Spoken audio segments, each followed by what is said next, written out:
It's time for Windows Weekly. The new Surfaces are here. The new Surfaces are here. We'll take a look at the new Surface 2 and the Surface 2 Pro. Paul Thurrott and Mary Jo Foley will have their reviews. We'll talk about Nokia's announcements as well. And what does Apple's free OS and free Office apps, what does that mean for Microsoft? Paul Thurrott says absolutely nothing. You'll find out next on Windows Weekly. Netcasts you love. From people you trust. This is Twit. Bandwidth for Windows Weekly is provided by Cachefly at CACHEFLY.com. This is Windows Weekly with Paul Thurrott and Mary Jo Foley, episode 334, recorded October 24th, 2013. I am not a tool. Windows Weekly is brought to you by IT Pro TV. Are you looking to upgrade your IT skills or prepare for certification? IT Pro TV offers engaging and informative tutorials streamed to your Roku, computer, or mobile device. For 50% off the lifetime of your account, go to itpro.tv/WW and use the offer code WW50. It's time for Windows Weekly, the show where we cover all the latest from Microsoft. Another big week from Microsoft. Joining us to talk about it are stalwarts, Mary Jo Foley from allaboutmicrosoft.com, where she blogs several times a day about the latest in Redmond. At Enterprise, she's our Enterprise guru. Paul Thurrott, Xbox expert, Windows Phone expert. Xbox is enough. That's all you need.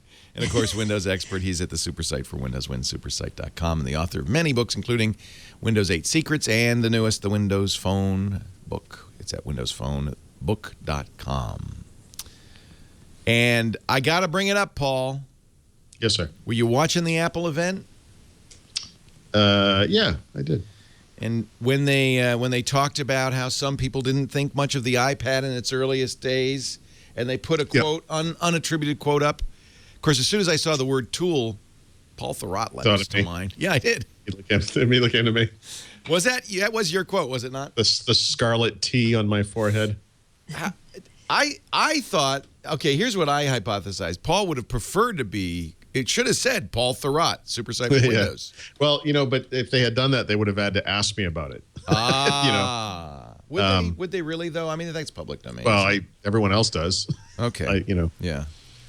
So just a couple things about that. I'm not bothered by it. I mean, I've had to live with this for the past 3 years regardless. But, as I've often said, I mean, I'm not the only one that had the wrong knee-jerk reaction to the iPad. I mean, and, that post that I had made at the time, like if I was going to be talking about that release today, I would have done that on Twitter. It would have been, as it was at the time, just one of, many comments I had about the thing, and then kind of you move on from there. But I guess the only thing I'll say is, Apple could have put another quote up on that board from Steve Jobs, also from 2010, when he said that mini tablets were dead in the water, or dead on arrival.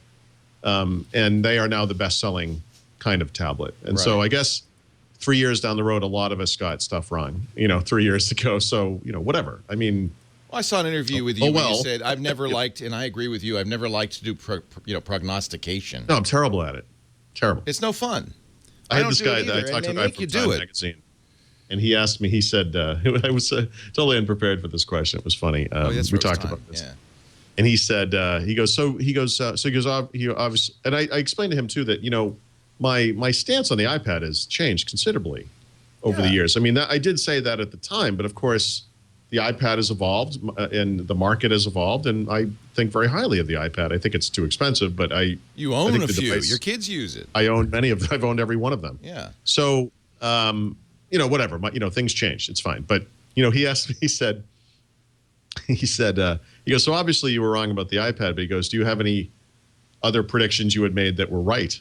And I just burst out laughing, and I said, I have never considered such a thing. I said, I don't really think of myself as being in that business, like a prognosticator. I said, but I can tell you from experience that I'm just not good at that. I mean, that's not my shtick. But no, shouldn't be your shtick. Doesn't need to be your shtick. It's just, I think of myself more as someone who supports users of personal computing technology. I'm not like a industry seer.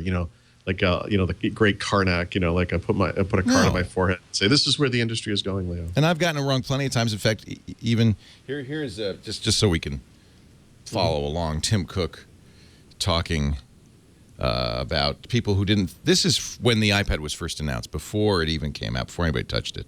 Yeah. And that's an industry analyst. And here's the quote from Paul Thurrott: "Anyone who thinks it's a game changer is a tool." By the way, if you let it go there for a second, let me get the audio, because we're not getting the audio. No, forget the audio. Just let it go. Just watch the video.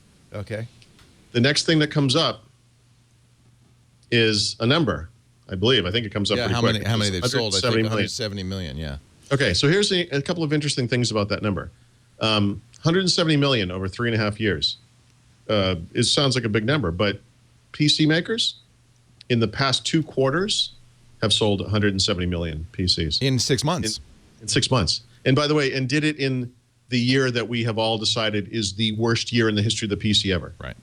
So I get it. I guess the other thing, I made this comment on Twitter, was that, if you were to look at any given year when the netbook was around, and you looked at computers that sell for half the price of the iPad, computers that are like in the netbook price range, like $500 and less, I guarantee you that more than 170 million of them were sold over a 3.5 year period. So I get it. I acknowledge that the iPad is like this success, but when you put it in perspective, it's not like this. It's not as idiotic as they tried to make it sound. It's not, and it's not the slam dunk that they tried. And I think they didn't quote they didn't attribute it to anybody, because that would have been mean. People would have perceived that as kind of mean. To be honest, that Apple. It doesn't matter that I said that. If you look, they put up some quotes from some people who are wrong. The suggestion is, of course, that Apple was right. And as I mentioned earlier, Steve Jobs was wrong about tablets, whatever. But that's, for a company the size of Apple to belittle individuals in that fashion is unprofessional at best. But it also, I think, tells you a lot about the whole corporate culture. These guys have an axe to grind. At WWDC, or maybe at the September event, Phil Schiller said something like, and they say we don't innovate anymore, or something like that. And it's like, they really... Oh, it was worse than that. It was, can't innovate my ass. Yeah. I don't follow it as closely. There's a lot of people. So, but the point being, these guys are fairly thin-skinned. It's interesting to me how defensive they are. If the iPad is kicking ass, they don't need to. It's self-evident. Yeah. But the thing is, the iPad. The other thing is too. Now that I'm kind of talking myself through this, the iPad is probably right now still the single best-selling tablet, but iOS in the tablet market is less than 30% of market share, right? And nosediving, by the way. So I'm sure this thing's going to be very successful. I am positive it's a beautiful and wonderful device. I'll buy one of them. But that's where the market's going. It's so yes, everyone was wrong and you were right, but hey, they're reading your site. I thought it was great. I was thrilled that they quoted you. No, I don't think. I did. That's actually what was my first reaction. I'm thrilled to death that Yeah. they're paying. They quoted Gizmodo too. Did they? Who they banned from all the Apple events. Yeah, in fact, Gizmodo wasn't there. Right, so They're they never banned allowed Gizmodo anymore, and they right? use one of their quotes. That's come on, that's child. I agree. I think, and I think this is one. Oh, somebody's got a smoke alarm that needs a battery. This is going to annoy me the whole show. Not me. Can't hear it, but what you just missed before we started the podcast was the droning sound of every leaf machine going off in a cacophony around. I love that. I think I'm gonna go back to your notes. I'm off notes right now, but I think that Apple has a problem that's similar to the problem that many companies have, which is it's hard when you've got a product that's kind of done. It's hard to improve on it without shaking the world up. Microsoft did with Windows 8. Apple did a great job for many years of innovating in a very unique way, which was it's not like they invented actual new products, but they took things that sort of other people had done and they made them way better, and then productized them. In effect, did create a new market as a result. Yeah, it seems like they've hit a logical end to that. That they could come out with a watch and they could come out with a TV, but I don't think anyone really believes those are the next, No. iPad. And I think that the measure of Apple's success is that when they make a MacBook Air and the entire PC industry makes Ultrabooks, when they make an iPad and Microsoft makes a Surface, that kind of effect is amazing, and you don't get that a lot. And they actually have gotten it a lot. I just don't see it happening. I think it's done. Again, yeah. But that's normal. Innovation moves on. It's time for it's normal, but it doesn't make young it any. people. We're so used to being wowed by these events. Right. A lot of the Steve Jobs keynotes were blockbusters, Right. Yeah, I kind Mary of Jo's agree gonna with you. fall asleep. I think we're losing Mary Jo. So let's get to the Surface because unfortunately, through a Just pull a nightcap over your head. through a horrible accident in the space-time continuum, Microsoft released its Surface 2 on midnight, October 22nd, same day. And Nokia had an event in the middle of the night in Abu Dhabi. Well, it was in the daytime in Abu Dhabi, just the middle of the night in the U.S. To be fair, though, both of those companies announced these dates well before Apple did. Right. So we actually beat Apple to market sometimes, Leo. Well, you announced, and this is the problem. I don't think Apple announced its date to torpedo you. In fact, it's the same day they did last year. And they probably booked Moscone West or Urba Buena Center, rather. That was months possibly, ago. However, bad timing for Nokia and Microsoft because they just aren't going to get the cycle. Whether you agree Apple innovates or does anything of wowness anymore, the press acts like it does, and of course they own the news cycle for 24 hours. The press would build a pyramid for Apple at one of these events if they asked them to. I have in my hands, because Alex Gumpel, in fact, let's show some of his pictures, did go to the midnight event at the Microsoft store.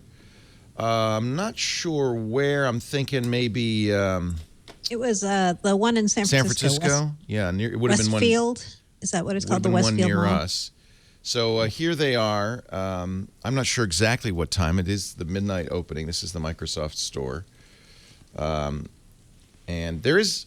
it looks like a scene from Dawn of the Dead. There are a few people in line. Yeah, it's a late night at a mall. It's not a pleasant time. Yeah. Look at the store's pretty full there. I'd say there's 20 or 30 people in the store looking at this Surface. Microsoft employees in Surface T-shirts. There's an interesting combination: a black Surface with a pink keyboard. I see a stylus too. I didn't realize it doesn't come with a stylus, but you can use that extra stylus there. The Pro one comes That's with the a pen. Okay. Yeah. Pre-order pickup. There's 5 people in line. Yes, Alex. Oh, he got it. Oh, so you got this for being there. A Twit fan was there. He ran into Alex, and he got an extra one. So I think I should wear this Surface T-shirt for the rest of the show, only if... I'll stretch it out a little bit, Alex, but really we can shrink it back to... Alex's frame is about... He's like a beanpole. Right. And I'm like the bean. So, a large bean. So, it's kind of like a girdle.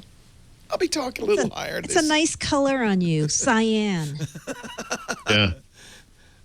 Cyan is a nice color. Cyan is beautiful. In fact, I was thinking of ordering, and I'm going to ask your opinion, the cyan Nokia 2520. But anyway, here we go back to Surface. People picking them up. And by the way, I think he took these pictures. I'm sure he took these pictures with his Lumia. I think he has a 928. Is it a 928, Alex? Is that what you have? The Verizon one? That's the Pro, right? I could tell. The Pro has now 2 positions for this kickstand, yes? Yep. Not the RT, but the Pro. By the way, I do like that it has do. 2 positions, but the one thing I've noticed when you pick up either one of these new devices is you tend to hold it in that little wedge area beneath the kickstand. Yeah. And it starts to move now because it can click into that second position. Yeah. And I have thought I broke it several times already. Just because it's suddenly, it feels you're like holding a bone broke. Yeah. Yeah. It's like it kind of moves. You're like, oh no, what have I done? Yeah. But I am happy about this. I think the single position was fine for certain situations, but I prefer, as I'm sitting at a table, this is so much better. Oh, yeah. It's way better for your neck. The new position. Way better. Yeah. So thank you, Microsoft, for offering us a choice. So that is on the RT as well. I have an RT here. He bought his RT at this event. And I got to say, I mean, the first... he's such a tool. He's such a tool. This thing is not a game changer. Oh, crud. I have to enter my password. It's a very long, boring password. But first thing you notice immediately, 1080p screen instead of the 1368 by 720. That's a big difference. It's a much, much nicer screen. Yeah. Very happy It's not just the resolution, by the way. It has kind of a richer color to it. Looks good. You know? Looks good. Yeah. Very happy with the screen. Faster, too, everybody reports. Although a lot of people with the old RT said it was faster just putting 8.1 on it. It was. Those It's a people little are faster to do possibly that on as well. drugs. No, it's true. It does. It helps with your browsing. I can say. Does it? No drugs required. It works. What is the this is a Tegra 4 in here? Yes. Yes. This is the ARM platform. Now we talked last week about the fact that Windows 9 or whatever the next version of Windows, when it comes out in 2015, Mary Jo says in spring, her sources say, will be based on Windows Phone. Will it also be ARM, or are we going to see a move to ARM, or are we going to still see x86 Windows? Do we know? That's a good question. I would think they'll keep x86 Windows, obviously, but the part that's in common is the phone is already ARM based and the RT tablets are ARM based. So maybe it's just going to be, like the 7 to 10 inch form factor that is more merged with Windows Phone, not the Intel version. Right. Common apps, the ability to run phone apps on the tablet would be huge. I did like it when I installed it. It immediately said, would you like to import... I see you have another Windows 8.1 device. Would you like me to import your desktop and your apps? And it did. And it did it pretty... You can also restore it as sort of a backup from a previous device, so you can... During setup, it will say, "Hey, is this other device?" And if it is, you can, it will return everything the way it was. Yeah, it looks like the weather app picked up some cities that I don't think were in my. Well, no, I think it's because maybe it hasn't been run yet. Oh, so I the first see. time now it's. Oh, you're right. I get it. Yeah, Sample. It says those sample little data, hints. and then I'm allowing. Okay. Yeah. I love the. So Okay, so this is new in 8.1 across the board. This was something Microsoft definitely needed to do. The arrows pop in and say, here's how you slide around. Here's where the charms are. I think all of this stuff is very, very good. It says, get to start, swipe in from the edge and tap start. And I think discovering these things is not always easy. Having those little, how long do they continue? Just the first time you use it? No, actually, now that you've done it, you're done. That it won't show up again. With that one. Right. There are other hints for switcher, and I think for I like it. I don't know what else, the charms maybe separately. Yeah. I like it. Plus the tutorials too that get installed. Yeah. Yep. This is something I know that was a debate at Microsoft. Steven Sinofsky did not want to do it, and now they're. Jimmy Fall in our chat room says, "How do I make it continue? I'd like to keep those for a while." Yeah. You can't. I don't have any way to do that. There's got to be a registry switch, though, that enables them. I wouldn't be surprised if you could reset it. Right. There might be somewhere we can do that. Yeah. It seems like something we could investigate. One thing that I do still find is, and this is, I think, David Pogue pointed this out, it's still hard to figure out which control panel to use, which, it's still two operating systems. Not so much so in RT as in Pro. Yeah, the tough thing with the Pro version is that those users tend to be desktop users, right. And you can still do a lot of the setting stuff through Control Panel, but they're building the new stuff into PC settings, and I would say on that version, it's probably fair to say that you will occasionally go into either one of those, but you can use PC settings far more often than before, and I don't know. I think for most mainstream tasks, that's pretty much all you need to use. Yeah. So you guys both have Surface 2s. Mm-hmm. The Pro versions or the RT versions? I only have the Surface 2 ARM. I don't have the Pro. By the way, we're not supposed to say Pro RT anymore, right? We're supposed to say 2 and Pro 2. Yeah. 2 Pro. So they're simplifying branding, right? I mean, so the brand for the device is Surface. The model is Surface 2. It does run Windows RT, but we're not talking about that anymore. We don't use the word RT. The RT is done. We don't say RT. Well, it's still there. You can find it in there, but they don't like to talk. They like the brand is Windows, right? Right. Surface is a device that runs Windows. But there is a distinction. There's two windows. RT does not run Windows Pro app. I'm not telling you that this is reality. I'm telling you that this is what you're saying. I think that sets up some confusion from consumers who might think that there is one Windows and there isn't. There are three Windows. So I literally just wrote about this today because from Microsoft's perspective, Windows is that Metro thing. That's Windows. Yeah. Right. Actually, from Microsoft's perspective, it's all Windows. But to put it into, to sort of spell it out, the new Windows, such as it is, Windows, is that thing. The desktop is something else. That's the Windows desktop. That's a different environment. It's part of Windows on the, Windows 8 side. It's not part of Windows on phone. It's not part of Windows on Windows RT. But it is to a lesser extent on RT, of course. But you can sort of see it in the on that device that you have. If you upgrade or you install a Windows RT 8.1 on an RT device, the desktop tile is gone.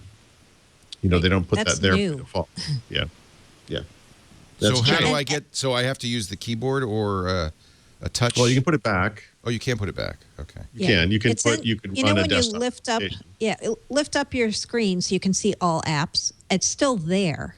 It's under the list of all apps. Yep. So if you want it, you can add it back to your start menu. So okay. So lift up my screen. Pull your screen up. Not from the very bottom. Oh, not from the bottom? Oh, okay. Not from the middle? Okay. No, sorry. Okay. There. Okay. Good. Okay. You got it. There, and desktop is in here somewhere. The desktop, yeah. So if you want to, you could pin that, and that's the way it was in Windows 8. Right. That makes sense. Windows RT. That makes sense. That you could pin this but it isn't by default pinned. You have to. Yeah. I saw that on the RT device, on Surface 2, and I thought this is just something Microsoft's doing because they're so goofy about this stuff. But no, actually, this is Windows RT 8.1. This is the default in the OS, and so the Nokia device will ship that way too. Right. Unless they change it. So I've pinned it now. Although I think it makes sense because by now everybody's learned you just tap the Windows button or the Windows key and you're going to go to the desktop. So, well, yeah, it's a little more complex than that, but it's, let's just leave it at that. So the main reason people have the desktop on a Surface 2 is to run Office. Like that's the main reason you have it. So what they're doing instead of putting the desktop is they're pinning the desktop apps. So they're pinning Word and Excel and PowerPoint. Right. Those are right there. So that makes more sense, right? Sure. There's Word. I see it there. It blows my mind that they didn't make a special full screen mode for the Office apps, enable it by default on RT, so that when you launched one of those things, it just took up the whole screen. Right. I can't believe they didn't do that. Oh yeah, it should be. It should be Metro style, shouldn't it? It should just. All it has to do is fill the screen. We don't need this part. Right. Yeah. Yeah, the desktop stuff. There's a lot. This reminds me a lot, and anyone who uses Media Center will appreciate this. This is very much like the Media Center experience because Media Center was this thing that, what did and still does in some cases runs on top of Windows. And for a lot of it, you can kind of navigate around with a remote control and it works. But every once in a while, you click on something and it brings up a window from Windows. And it's kind of a jarring experience. Right. And it's very much like what we're seeing today in Windows 8. So there's one feature that we mentioned in 8.1 that I would really like to turn on here, which is to I don't think on Surface RT. I want to say RT because if I just say Surface 2, it's not immediately clear that I'm talking about RT. But on the ARM-based version of Surface, okay, I don't want it to start in desktop. Although you probably would on Surface 2 Pro. Yep. But you do want that desktop. I want the desktop background here. So how do I do that? So do you want that? the Metro way of doing it, or do you want the desktop way of doing it? I'm here. Let's do it Metro. Okay, so swipe in from the right. That's sensible. Choose settings. That's sensible. Bottom link there, change PC settings. Okay. And now I'm going to have to, I'm doing off Mouse the top of my head. Keyboard, typing, camera, power and sleep, AirPlay, autoplay. PC. No, it's personalized, right? So go back. Oh, again. It's personalized. I know where that is. Let's wait a minute. Start over. I don't. So by the way, I actually saw someone complimented that this thing was that the PC settings was better in some way. And I actually think this is more complicated. I lose track of where things are. So I understand that. In fact, I did, as you could tell, I had put this crazy setting. But if I press and hold, would that change? How do I get my? I can't.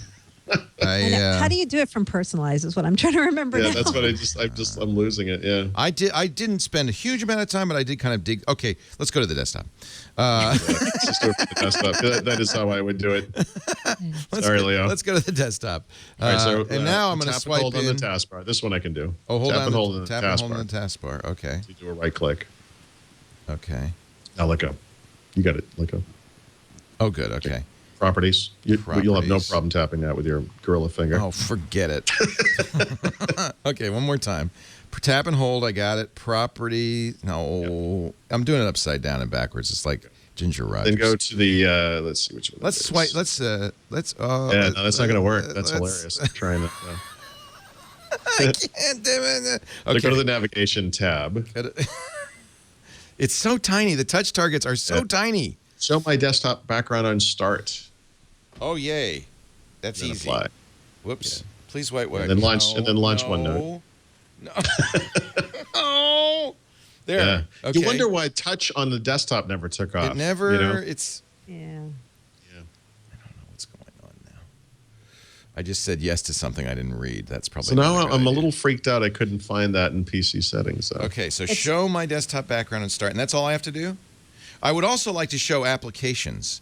The apps. There it is. Show apps view. That's another one. Yeah. Same. Search everywhere instead of just my apps. Yes. Good. And you can turn that on and off. So now, yay! This is what we were talking about. This makes it more like. So when I hit if I'm a desktop and I hit the Windows button or the Windows key, the effect is far less jarring. It's really it's more like I'm now in my menu. It's just it's exploded over the entire screen. But I can start typing, which is great. I can SuperSite. Is this not in PC settings? It's got to be in PC settings. It's the last tile in the personalize option thing. It's the last. Okay, let's like do it if you again. went in through personalization. Yeah. Okay, so let's go to my. It's the very last actually, wallpaper. The problem with personalize. Now, how do I get back to there? Okay, good. So I do this. I go to personalize. Charms. And look at the settings, very last personalize. wallpaper. Last wallpaper is my desktop. Yeah. Oh, I'm sorry. Right. It's not. So it's such a small tile. I didn't notice it because I have all these other pretty ones. Yeah. I was looking at the last one on there. Is Thanks to everybody on Twitter who's tweeting this out. It's wildly. easy, you nitwit. And then, by the way, me is the nitwit, not Paul or Mary Jo. No, I can't. I couldn't remember either. There's so many ways to do the same thing. Why would it be in PC settings? So now I've customized it. And the next step for somebody using Surface 2 Pro would perhaps be to boot to desktop, and we do that in the same way? Yeah, same place. Personalize on the desktop. Oh, gosh, my touch. I have such meaty fingers. Your experience. No, you don't have little chisely fingertips. Tiny finger points. You need a mouse. Is it navigation? Yep. Go to when I sign in or close all apps on a screen, go to the desktop instead of start. You can check that. So this is all in that start screen section. These are all very useful little customizations. You can also show start on the display I'm using when I press the Windows logo key. The other thing to do is, did you replace the start screen with that app screen? I did. So check that last box as well. Use desktop apps first. Oh, yeah, I don't want to. Right? Yeah. Because when you're doing that, you're a desktop user, right? So you want to see those desktop applications first. So if I launch Explorer, I'll see the Desktop Explorer as opposed to the Metro Explorer. Is that what it means? No, it means, in other words, you'll see how Microsoft Office is first. Because Microsoft Office sorts it appropriately. Got it. It's sorting the apps to show the desktop apps first here. I get it. Yeah, and that's kind of what I would want, of course. Hey, here's a snipping tool for those of you who are tools. Okay. I really like the screen on this. The bezel's a little big. That's one thing I think Apple's done that's kind of interesting with the new iPad is they shrink the bezel. A lot of the newer phones also have shrunk bezels. You have to do something in software to solve it the touch problem, the accidental touch problem, because the bezel is where you would normally hold a tablet. But I think we can do that in software now. And it seems like a large bezel. I would love to see this go almost edge to edge. Sure. Now, I'm going to either buy this or the Nokia. Okay. So let's talk about the Nokia, because Nokia also announced a 10-inch Surface tablet. And it is Not interesting Surface, to RT compare tablet. these things because in some ways they're very similar, but in some ways they're also pretty different. The Nokia's looks like a Lumia, which is kind of neat. And that's why they're calling it a Lumia. They have now. It's funny because Nokia's assuming, I think, that they're going to be purchased, right? Yeah. But, I mean, You have to this think that's going to be tablet was in the works way Okay. before Microsoft announces. So it might be prudent to get this before the acquisition. As sort of a keepsake. a little memento. Yeah. Because who knows whether Microsoft, I doubt with the Surface, Microsoft is going to keep the Lumia. We don't know. That's something we don't know. And, if you look at these two tablets side by side, well, we actually haven't been able to look at the Lumia 2520. Paul and I haven't yet When does that because come we out? didn't go to Abu Dhabi. Right. Why not? I on. don't know why we didn't. Crazy, I know. Crazy, I know. But, they run the same operating system, right? The Lumia 2520 and the Surface 2. They both have Office, Home, and Student preloaded. They both have roughly a 10-inch display that's 1080p. They have two different chips in them, though. The Tegra 4 is in the Surface 2, and the 2520 has a quad-core Qualcomm. A Snapdragon 800, right? So how do we even know? There's no way to really know which of those is going to be better Right. until we have them. But my gut And they might feeling be is they're going better to be for exactly different the same. things. Right? Oh, you think so? Yeah. Like, the graphics processing might be better on the Lumia than No, that the could be. Surface. I wonder, the though, if Qualcomm is a Microsoft- great chip, the 800. We've seen a lot of it in phones. Mm-hmm. It's the new, but kind I of mean, standard in phones. What I'm thinking is that this might be a little bit like Windows Phone, where what they're shooting for is a very consistent experience, regardless of the chip. And it wouldn't. So we'll see. But I bet they're going to be very comparable from a performance standpoint. Do you think that? So you think that it is likely that the GPU would be better on the Lumia? No, I don't know. We could be. I've seen some people speculating that, but I don't know that. When for a will I fact. be able This to buy is like this? comparing the PlayStation 4 and the Xbox One before anyone Right. has. Yeah, nobody's got it. Yeah, it's all on paper. You can It's buy. academic. You could buy Q4, so around November probably Next for the month. Lumia A few weeks. 2520. I think I'm going to wait. Everybody's going to have the Surface. I like the Surface. I have the original RT. I think it might be a nice, This does have that nice unibody sexy. Lumia stuff. Yeah. And I can get it in Here's some other things they cyan. have too. So the 2520 has LTE, which the Surface 2 does not. AT&T and Verizon. Right. AT&T and Verizon, we don't know if anybody else, right? It also has a better camera. It has the 6.7 megapixel camera. And Nokia's notable for their good cameras. Right. I They're think people who claiming- take pictures with tablets should be shot. I happen They to care to should, but that they- worldview. But but a lot of people do it. opinions differ. When we were in traveling the Mediterranean, at least it was really interesting because half the people had big DSLRs. I was surprised at how many consumers have gone up to the high-end digital cameras, and then a lot of people were hanging there. It was all iPads, but you're on like the perfect beach in Greece. You can see the water; it's perfectly clear. Yeah. And there's this guy that has hair on every inch of his body. He's in a Speedo, opulence, I has it. and he is taking a photo of his family with like the iPad and the thing. And his hanging down. and to add to the picture, his wife is topless. Yes. There you have it. Welcome to Europe is the first reaction I had.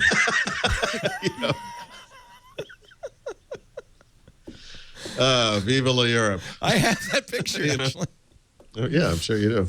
No, there were a lot of Americans too, Asians and Americans wandering around with iPads, minis and full size, and the cover dangling off, flapping in the wind, taking Good pictures. stuff. Yeah. Good stuff. Yeah. So it's probably smart for a Nokia to put a good camera. It's not a great camera, but it's probably the best tablet camera out there. Great camera. Well, it's the best tablet out there. I don't think anything competes with that. This device only comes with 32 gigs of storage too. At least on the Surface, you have a 64 gig option. You could put the SD card. How does the SD card? Yeah. How well does the SD card work on Surface? Does it act like a second drive? Yeah, I think it works fine. And you can configure it to be where your media is. It works well. So you could put 64 more gigs in there. Yep. Not too expensively. No, it's cheap. Yeah. It has both have USB 3. Similar screens. The Lumia is a little smaller, but I note that the Lumia, well, its bezel looks about the same too. They're both the keyboard add-on for the Nokia is a little strange. It's kind of a weird floppy thing, It's but it does super have two weird. USB ports on it, right? Yeah. It's a power cover, but it has the part where the trackpad is floppy. It's so so strange. it If you hold it wraps up, around. if you kind of flap it in the air, Yeah. you know what I mean? It's really like weird. It's like a rubber flag. Okay, good to know. I know it's weird, but that's what it looks like. Is there And then, power in the Microsoft cover or no? So there's a power cover coming for the Microsoft, but only for the pros, right? Is there a power cover coming? No, for, it works for Surface 2 as well. Works for Surface 2? Okay. Not RT. Yeah. Not That's not till Q1 of next year, though. Nokia's power cover, they say, will add 5 hours to the 11-hour battery life, so you're going to get 16 hours, which is pretty good. Yeah, it's not bad. I think it's a nice compact productivity computer for people who already have a desktop. Would be my guess. It looks solid. I mean, it shouldn't surprise anyone that Nokia can make a nice device, right? I mean, they've been doing this with phones. I'm curious to compare it head-to-head with Surface 2. What else? It comes in 4 colors, the 2520. It comes in cyan, black, glossy white, and red. And then the Surface 2, as we know, comes in silver. That's it. Yeah. I think that for me alone, because I'm a colorful person, that's pushing me towards the Nokia. Screen's a little small, half an inch smaller, though. Yeah, it is small. Makes it more compact, I guess. Honestly, I think if this were an 8-inch device, if this was a mini device, I would. What happened? They didn't do an 8-inch. Weren't Weren't we thinking they were going to do an 8-inch? They did 6-inch phones. Yeah, no. Microsoft is going to have a mini version of the Surface, which has been pushed back from this holiday season until sometime next year. And then other people, of course. Spring, right? We hear. Okay. See. Yeah. And of course, other companies are shipping 8-inch or 7-inch, 8-inch Windows 8.1 tablets right now. Dell is, Toshiba, Lenovo. Acer has got a new version of their craptacular current tablet. So, but in the RT world, the only two are Nokia's and Microsoft's, right? Yep. Everybody else has abandoned RT. And but they're two good ones. I mean, I think they're two good choices. Yeah, they really are. They're both really solid. Yeah. I think that helps, right? I mean, because RT has kind of a bad rep, and the fact that the two existing RT devices are both really high quality hardware is a big deal, I think. Mary Jo has the article at allaboutmicrosoft.com comparing the spec to spec head to head of the two. Of course, she doesn't have yet the Nokia, but nobody does. But I'm sure we'll all get some soon. Well, Paul and I both have heard we may get review units, so good. We're upbeat. Good. Maybe. Well, you'll probably get it before I have a chance to buy it, so I'll get to ask you. I'm sure it's going to be fine. I mean, I think it's the one I want. I think it's what a lot of people might want. Yeah. Because its styling is nice. It's more. That's more playful. This is more business-like. The Microsoft Surface, that's more playful. You're right. That's fair. That's fair. I think for me, the battery life is going to be 16 really hours. You could spend the rest of your day in the bar. Well, you know what though? I bet Surface 2 plus power cover is going to be very similar. I bet it'll be right there. The Surface is similar anyway, isn't it? Well, we should talk about battery because this is an interesting topic. Engadget came out this week and said they ran a battery test on the Surface 2 and they got 14 hours with it. I have only had my Surface 2 for a day plus, and my first outing with it, I only got 6 hours of battery life. Yeah. Well, but you got to tell them how it arrived. Okay, right. So I got my Surface 2 a little later than everyone else, but I still got it, which is awesome. And I got it from Microsoft, and it came in a box that was inside of a cloth bag. So when I opened it, the box was steaming hot. You got it off the back of a truck. It was on. It was on inside the box. Yeah. So I had to cool it down. I got it cooled down, and then I plugged it in, recharged it, unplugged it, and took it with me out. And after about 6 hours, the battery was dead. So I'm going to give it another chance. Yeah, I've repowered it up. That may not Yeah, be. maybe That that may not wasn't be normal. Yeah. Yeah. My observation with discouraging. tablets, and I've used a lot of them now, is battery life is hugely variable depending on how you use it. Oh, And by the way, that's definitely true. These numbers are pretty meaningless. They are. You know what? I've seen streaming HD video from Xbox Video.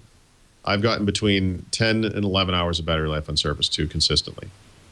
It's amazing, And I've been doing similar tests with the with Pro 2, and actually it's running right now. So this most recent test is the longest one by far, but that thing's been averaging out just a little bit north of 5 hours. That is way less than I would have expected. Yeah. That said, it's actually already almost at 6.5 hours as we speak, and it's still going. So I may have figured out something to it somehow. But I guess what I'm saying is that ARM is very different than x86. Yeah. And so I think there's huge variation in laptop battery tests as well, but it's even more in tablets, because I really think the ARM chip is designed around, power saving, and the OSs now are pretty savvy in that regard, and it just really varies on it can have 100% difference depending on how you use it. I mean, literally. Wow. Sure. Really? Yeah. Go from 5 to 10 hours. Yeah. You know what I think? I have this crazy new theory that I have nothing to back it up with at all yet. But I think all these battery tests that show these things coming out at like 10, 11, 12 hours, they're doing a lot of constant use, Yes. right? They're doing streaming. Very and what I'm steady doing is use. right. I'm turning it on, turning it off. I'm Right. like interrupting You're it. using it and normally. I am. Right. Oh yeah. No, you got to do that. Well, but these battery tests, I'm sure Engadget does this. They need to be automated, so they're not going to do all that. No, I'm sorry. I just want to be clear about what I'm doing. I mean, this is only part of the. I don't run benchmark tests. I mean, one of the ways I would use a computer like this is I'm flying across the country and I want to watch a couple of movies. Right. With the first Surface Pro, I could get through a movie and then like a 45-minute long TV show. That was it. Yeah. With this one, I could clearly get through. I could watch the Lord of the Rings trilogy, the extended version, and it would make it. That's pretty impressive. And it's the difference between. This is only one of the ways in which you might use it. I mean, obviously, what Mary Jo is doing is a very important part of it as well, because this is how we would typically use it. But it's just another way to test it. Dr. Mom's giving us a prescription. She says, use it in airplane mode with the screen on dim, and you're going to get great battery life. Yeah. See, I'm not I know, trying I've to get seen great. some I'm trying to assess what the real You're trying battery to life use it. Yeah. I've seen people saying, I get excellent battery life with my Surface RT. I shut the Wi-Fi off when I'm not using it. Right. Yeah, that's not really how you use it either, right? Well, and a lot of people, you can see people put their phone battery. I see this all the time on Google Plus for Android devices. They put their phone battery life, and it's like, I got 2.8 days. They never turned it on. Yeah, it's just sitting there. Of course, you're going to get great battery. So, but that's the range of use. I don't know what the answer is, except maybe to look at the manufacturer's number and treat that as kind of a number that you compare to other manufacturers' numbers. So, Mary Jo has a lot of experience with Surface RT, right? So she can look at Surface 2, use it in the same way, and make a determination about how it compares. Yes, exactly. Right. That's a good way to do it. I have a lot of experience with Surface RT as well, but I never really, beyond a year ago, gauged the battery life of it, because I would use it out at the couch or whatever, and then I would plug it in and go to bed. Right. So I have a lot more experience with Surface Pro, and I can tell you the battery life on Surface Pro is horrifically bad. I mean, the first one. The new one is better, and it's like the same kind of test when you think about it. You use it in similar ways, and then you can make a determination about how it is compared to the previous one, or how it might be compared. Like, how would you use an iPad? How would you use a Kindle HDX? How would you use a Nexus 7? Whatever it is, you can. It's not like stats of numbers. It's just rough comparisons. Right. Oh, here's another. As I use this new Surface 2, I get these little Windows 8.1 arrows. Here's another one. It says, switch between apps. Swipe in from. It would be nice to be able to turn this on again. I presume that if you create a new account, it's going to reset, and the counter's going to reset. Yeah, it's right. That is one of the ways it happens. Yeah. So that's nice. It seems like that should be a feature in the Help and Tips app. You could re-enable tips. Yeah, it's like tooltips you can do that with, or used to be able to do that with. Turn tooltips back on or off or whatever. Doesn't appear to be. Nevertheless, the form factor is good. It's an attractive device. The silver, as some have pointed out, is I think nicer than the the vapor deposited magnesium of the previous. Vapor deposited. Isn't that it's what like they call it? A strange metallic animal took a dump on the Vapor mag. Vapor mag. No, I like the silver. It's pretty. I like the silver too. Yeah. And it's less slippery. It's a little more textured, right? So it's easier to hold on to. Not so fingerprinty. That's a good thing. Yep. Yep. Which, by the way, is a big thing with the typing covers as well. And so there's a type cover 2 and a touch cover 2.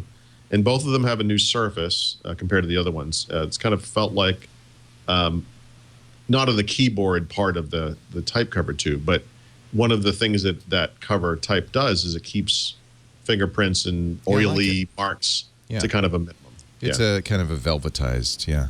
Because if you look at the keyboard has that kind of plastic look to it, the keyboard part. Right. On the original type cover, the entire unit was made of that material. This actually feels fairly elegant. It's stiff. Yeah. I think they've done a nice job. It's certainly there's enough travel in the keys to feel like a real keyboard. The backlighting is keyboard's really nice. awesome. The new keyboard It's is awesome. The backlit? touch one. Are you Are you teasing me? No. Nope. Wow. It's also got a proximity sensor so that the backlighting comes on as your hand kind of approaches the keys. Oh, that's nice. Yeah. All right. Well, you'd expect this second generation to be better, and I think that that's pretty clear. It is. In kind of some elegant ways, just like Windows 8.1, right? It's in many ways better than. I do have to say, screen is now a kind of I think a way people measure these devices. They really look at the screen quality, and 1368 by 720 was not, or whatever 768 was not good enough. Whatever. Honestly, I thought it was fine, but then you see the new one, you're like, okay. No, you really want this. So much And the better. problem is people are comparing it to Retina devices, to high-res devices from Android, and so it needs to be in there. Yeah. This one's really nice. My one feature request for the next Surface already is they need a magnetic enclosure thing on this to keep it shut. Yeah, flops It opens up too easily. Yeah. Right. Yeah. All right. Anything else to say? You could still buy the old one. Yeah. Yep. I don't know if I don't we could recommend really getting the regulate. RT, but I don't. Unless but, you're really a cheapskate. It's You're so saving much what, better $100? off. It's just so much better off. I also feel like it's going to last longer. Apple's doing you the buy same an thing. RT I cannot right understand why they're selling the iPad 2, which is 3 generations old. It's tragic. And well, it's they were the doing same price as a mini Retina. No, it's crazy. Who would buy that? But apparently somebody does. So I wish that I don't really care about Apple, but I would have done that differently. But do we know if the 20? Somebody's asking. I think we know if we mentioned this. We don't know if the 2520 screen is. It's going to be the same resolution. We don't know if it's going to be the same technology, or do we? I think Actually, they're both we IPS. I think they're both IPS. I think you might be right. Let me look. It says IPS screen. So the Nokia is IPS. Right. Is the the Surface? Looking at it, it's definitely. It seems to be. I mean, the angle of. Well, Sometimes it's hard to I'm not find these. sure. I'm not sure. Not Looking sure at either. it. I'm going to. Nokia's based on my using experience with clear Nokia black. devices, I bet this thing will be better outdoors. Yeah, Nokia's. That's the clear black. Maybe that's the clear black technology. Nokia Clear black. touts. Yeah, that's a part of the stuff that they do to the screen. Right.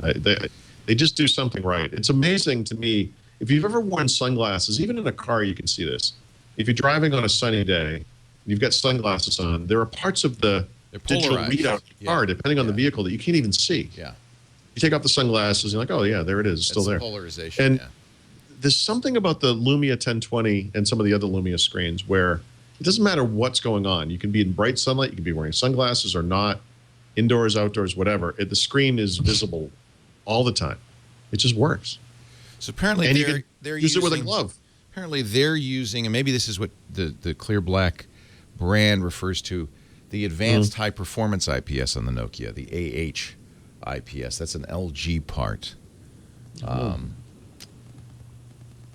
And Hitachi does the IPS Pro, which I... Crafty people in Finland. Yeah. Interesting. You should look at them, but I think I'm going to go 2520. I think I'm... Wow. Well, just for variety. Yeah. I think I also... It's going to be a good-looking device. I like the polycarbonate. I really do. And you could, Leo, you could kill someone with that device. It's well made. Yeah. And I'll be running Sleipnir on it. My favorite Scandinavian version of browser. Sleipnir. Yeah. I can't wait. Why hasn't that come out yet?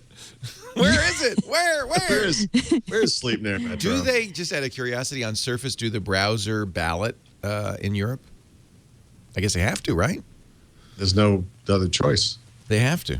There's no choice. What else do you choose? They stopped for a while and cost them millions.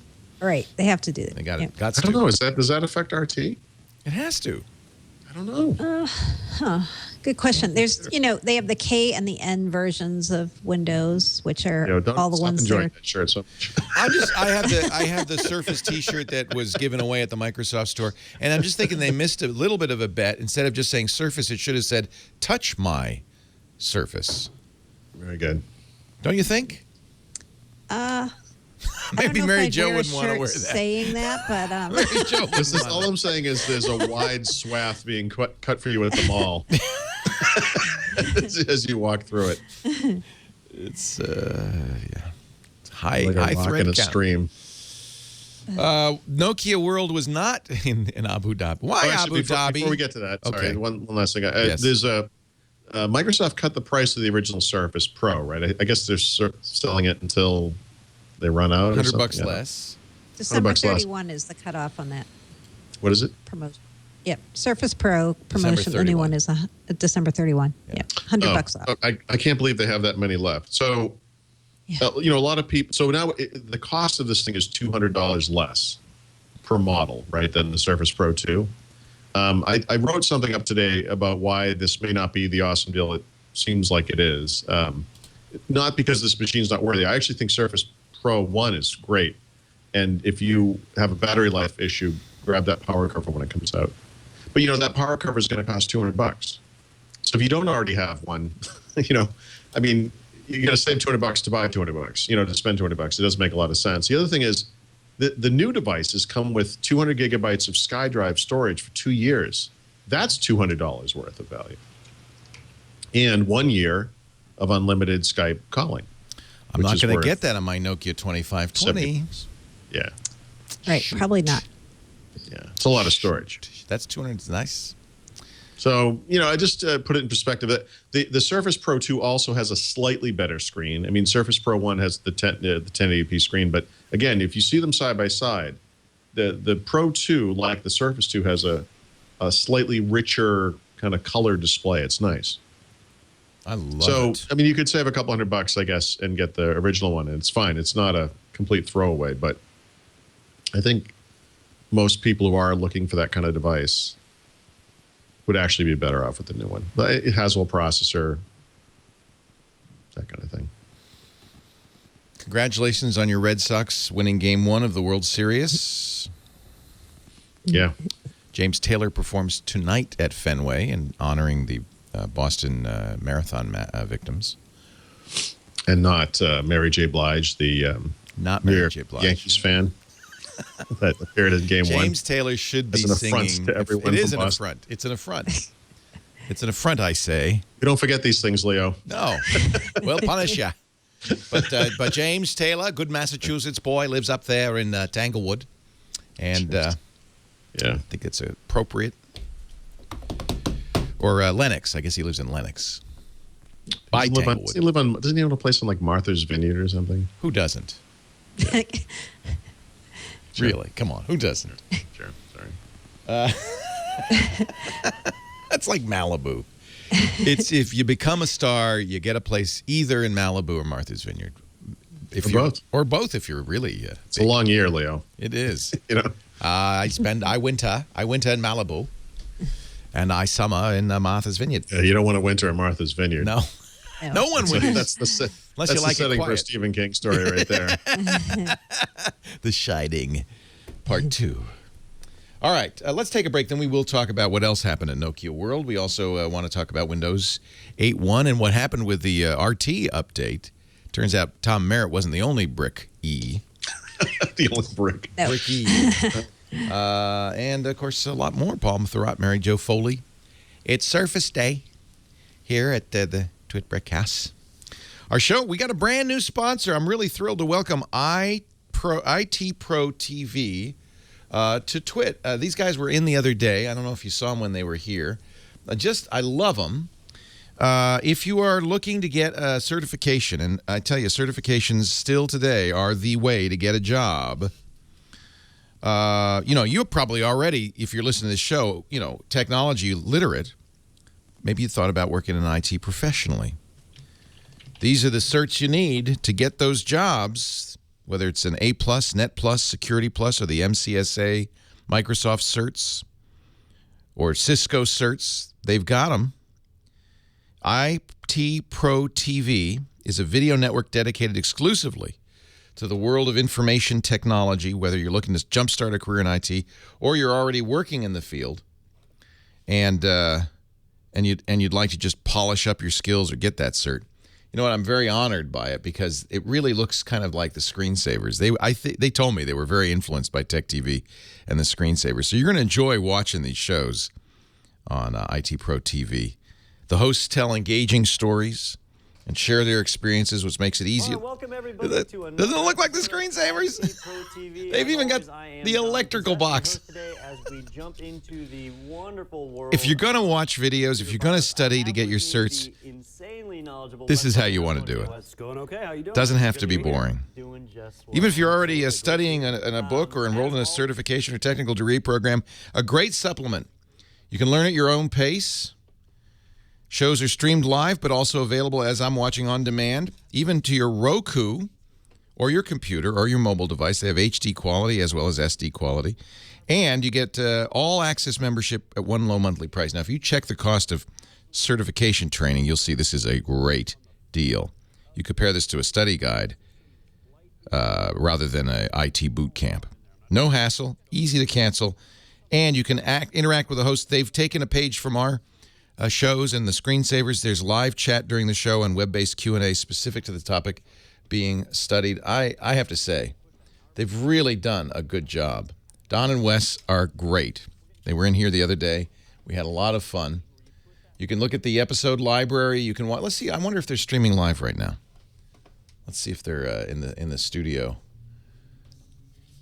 live right now. So here's they're big fans. Yeah, there they are. For days on end. So, look at your cables. This is so awesome. Then move up to layer 2. I almost hesitate telling you about this because you may end up wanting to watch this instead of us. They've got over 10 years of experience in e-learning. They started IT Pro TV because of me, apparently, telling folks at NAB they should get going and do this. They even use basically the same equipment we use, the TriCaster microphones and lighting. I'm kind of jealous. I think these guys did a great job. So here's the deal. Check out itpro.tv/WW. itpro.tv/WW. You can upgrade your brain with the most popular certifications recognized by employers. There's also a free preview on the site if you want to check out some of their videos or watch the live stream as I'm doing right now. This looks really good. I'm going to go full screen on it. Look how good the quality is. Gosh darn it, I'm mad at them. Subscriptions normally $57 a month or $570 for the entire year, but we got a deal. Use the offer code. I can't believe this deal. WW50 is our offer code. WW50, and you're going to get 50% off, not for the first month or year, but for the lifetime of your account. We're now talking $28.50 a month, $285 for a year. I just think you've got to check this out. These guys have done such a great job. I really like how it looks. I think you're going to like it too. itpro.tv/WW. Use the offer code WW50. You're going to get 50% off. You'll see all the certs, all the things you can learn here. This is really great. Learn without even knowing it. That's their slogan. It was great meeting them when they came into the studios. And I think if I go to the website, and there they are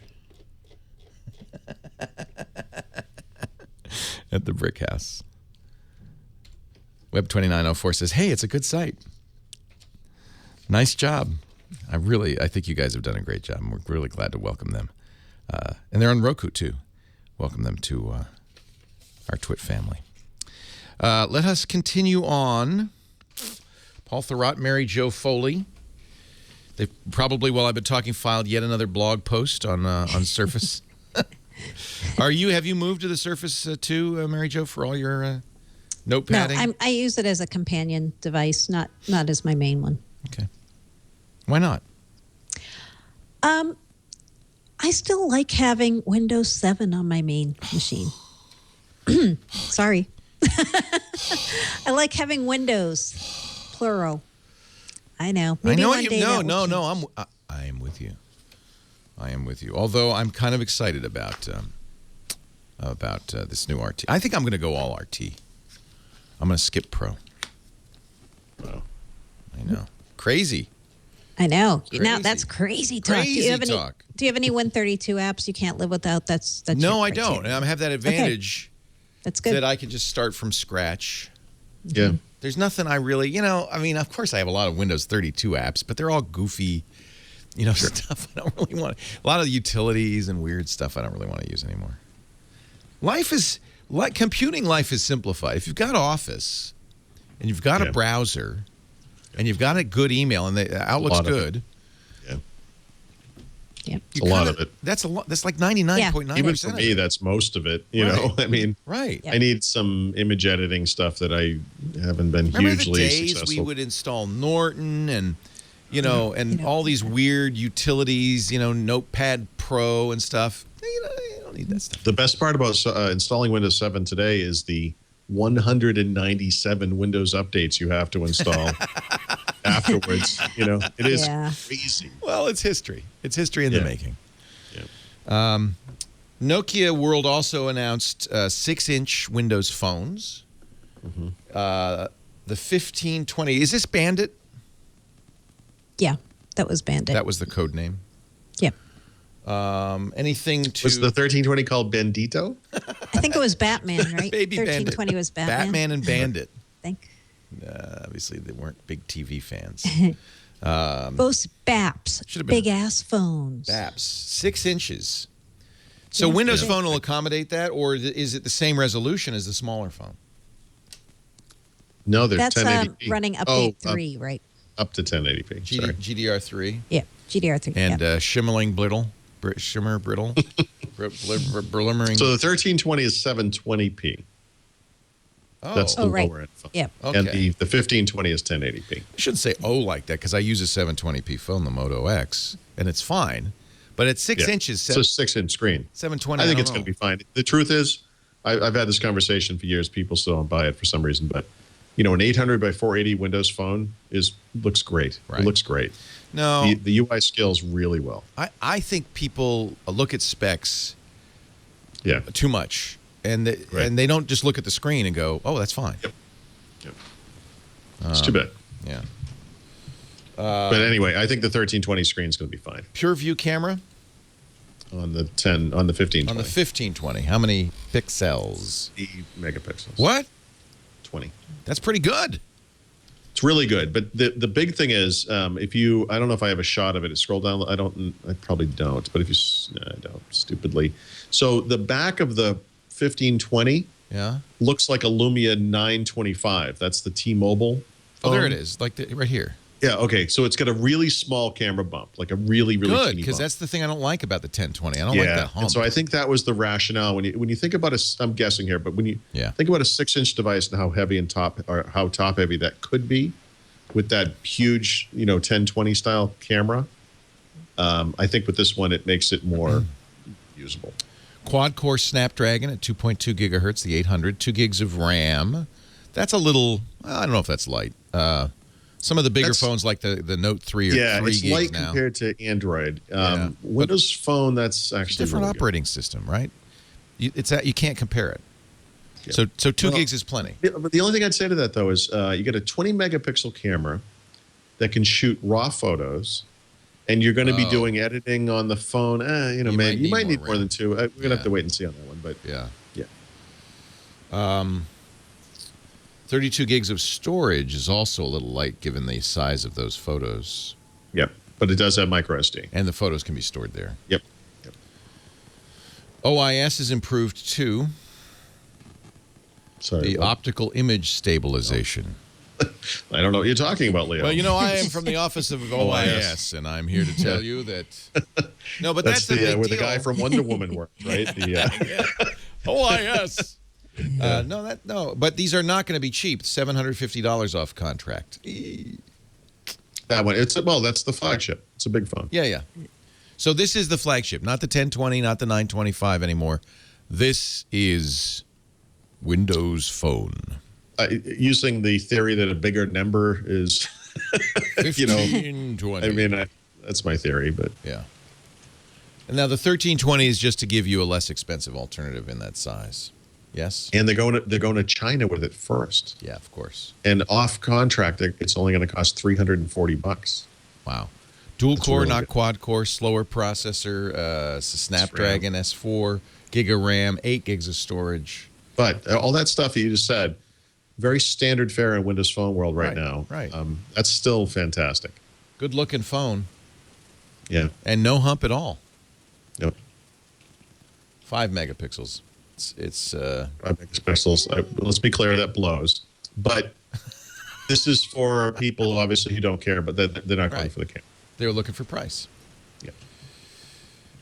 Interesting, though, that it would be 6 inches. So that tells me that Nokia is deemed that the large screen is now across all price ranges a priority. Yes, you've picked up on the exact point, I think. When you look at what Samsung and HTC is about to do with the big phones, they're high-end devices typically. Right.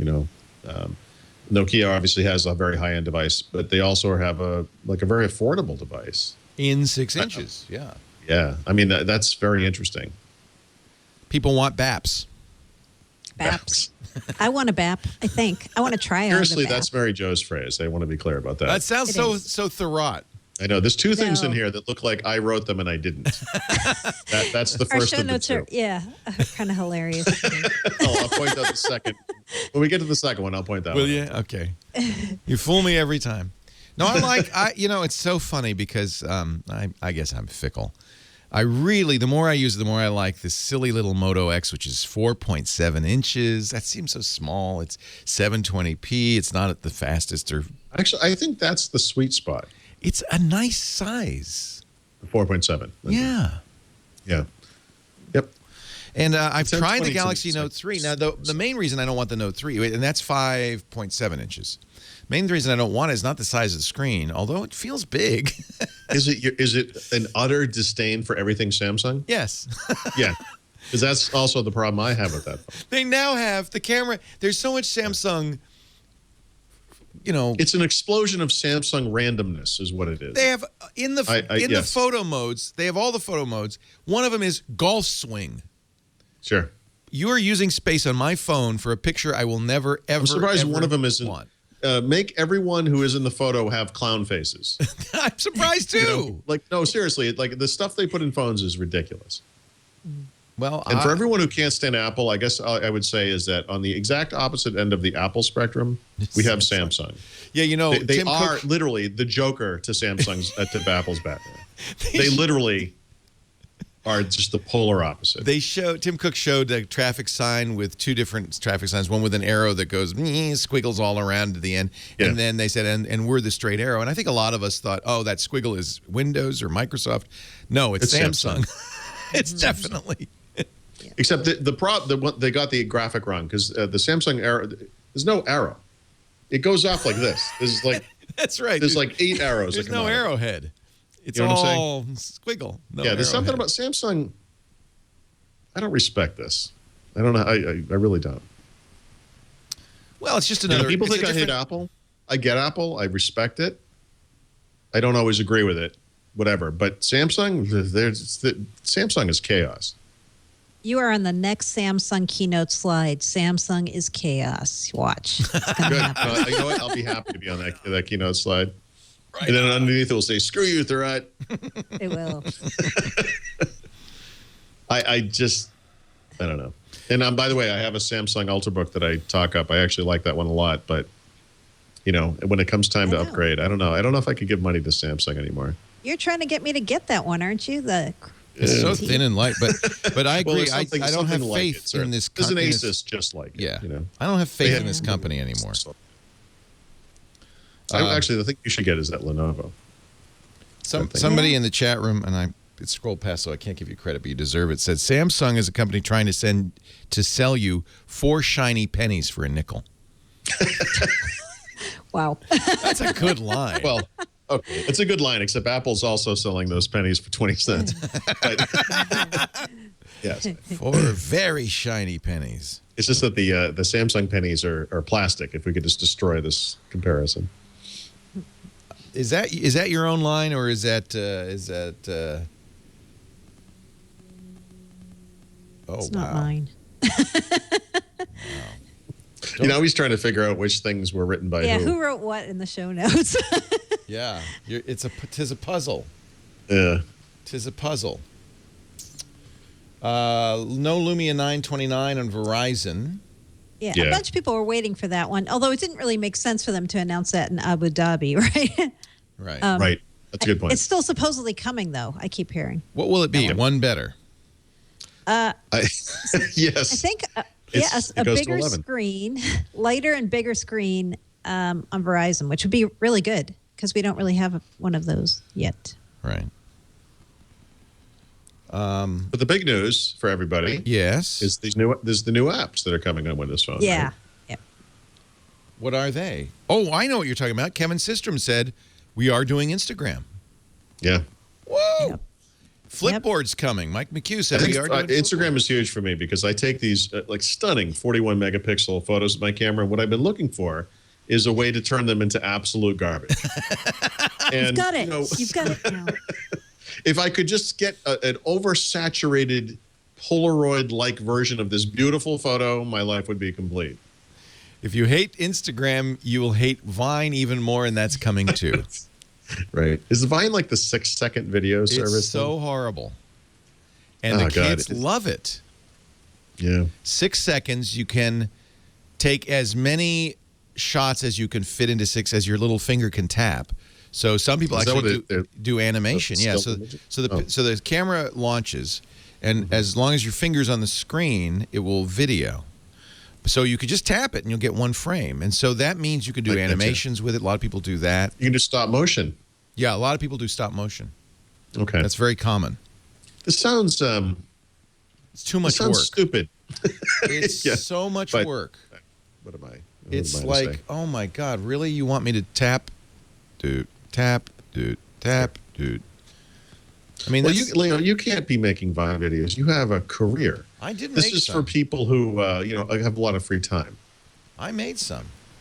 You did. But there are, believe it or not, there are Vine stars now.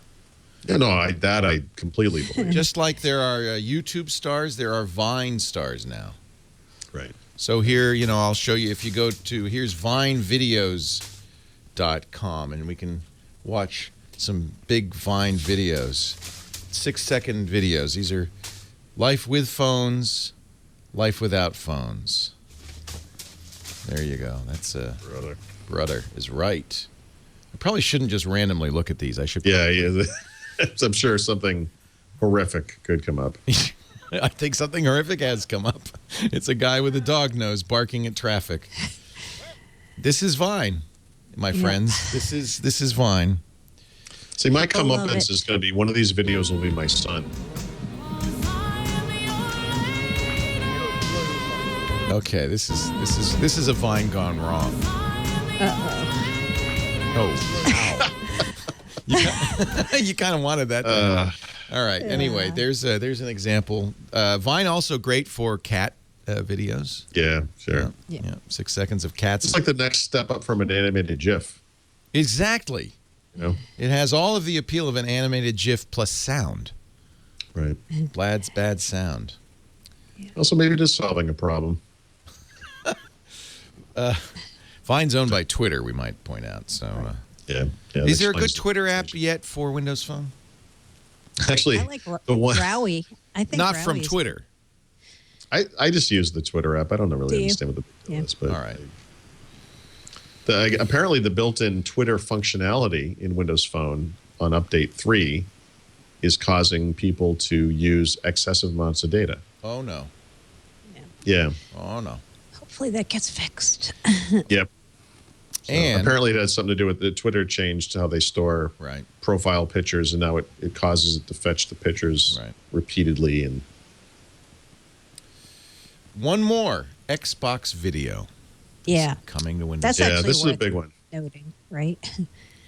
So yeah, wait a because minute. that Isn't it Microsoft that makes that app? Yep. It is, but you know what? They don't have Xbox Video for Windows Phone right now, which is kind of insane. Yeah. So in yeah, Windows it's Phone coming. 7, Right. It was in Sorry. Windows Phone 7. They took it away with Windows Phone 8, and now it's coming this holiday season for Windows Phone 8. And interestingly to me is they're not going to make it available this holiday season for iOS and Android because a lot of people have been complaining, Microsoft's making all their best stuff available first on iOS and Android. right. And what about Windows Right. Phone? Well, this one, you guys get it first. Right. Google I does say that. you guys, Google even though does that I'm too, in the Wii, but Google's getting a little heat because they've updated stuff on iOS before they updated on Android. I actually think the only reason they're releasing this app, or however they're going to do it, is because of these big phones. I think one of the reasons I got rid of it was they didn't feel like anyone was even using it. On a 6-inch, it's going to look Why great. would you put on a 6-inch? Yeah, it's a great True. place to watch a video. Let's talk a little bit about Windows 8.1. The update process has been pretty good for a lot of people, except RT users. Microsoft, this has got to be a little embarrassing, pulled it off. Yeah, 3 days. For 3 days. They have fixed it now. yes, it's Did they fixed. ever say why it bricked some people and not others? So one thing they said that was interesting, although I'm not sure it was true, but I guess we have to go with them as it being true. They said it was a Surface RT problem, and nobody else who had Windows RT devices was affected. Interesting. I've had people dispute that, but they said it was on Surface particularly devices, you true. mean? Right. Yeah. Right. People said some people who had Windows RT tablets from other vendors, those few people who have them, they said some of them said they were affected. So I don't know. Microsoft said it was a Surface thing. Does the world outside have any thoughts about why it happened? Dr. Mom says it bricked only the people who are emotionally able to handle it. I heartily dispute that. She is a resource to keep track of. She's right? great. I think we should just keep her in the studio at all times. That's beautiful. If it didn't kill you, It made you stronger. you at least learned something. Yeah. Well, it is fixed. So if you have an RT, Surface RT, go ahead and update. Yeah. It reminded people that you can make and maybe we should correct, because our tip was that you could make your recovery media. Did you change that after the show? Because No, I didn't change it, but you should make the recovery media before you do the upgrade, just in Right. case you want to go back to the old version. okay, I have a question. One of the things I haven't solved yet, just because it takes a lot of time, is you upgrade, right? So you go from whatever version of Windows to Windows 8.1. Now you want to do a PC refresh or a PC reset. What are you going to get? What do you go back to? well, you'd get 8.1, wouldn't you? Depends. I think that's something I need to explore this a little bit more. Oh, I know refresh that might if you were mean on back to the way it was when you bought it. That's the thing. And I think in some cases that is what happens. And so we got to figure that out. The other thing is, if you want the PC refresh to go to 8.1 and that's not what's happening, is there a way to change the on disk recovery to be 8.1? And the answer is yes. It's just a matter of sort of documenting that. So there's a lot of stuff around that. The that other still has to be- question that came up, I think we said that you could use your Windows 8 key on the 8.1 ISO upgrade. So what I had said last week was I hoped that was the case. You didn't know. And Okay. what I learned, because it just makes so much sense, and then I forgot I was talking about Microsoft. It turns out you can't do that. But since then, what I did was I published a tip, which is thanks to many, many people. I didn't invent this or come up with it on my own, but a lot of people wrote in about this, that you can download the Windows 8 ISO using your Windows 8 product key, cancel the download, and then click on the 8.1 button, and then you can get the Windows 8.1 ISO that way.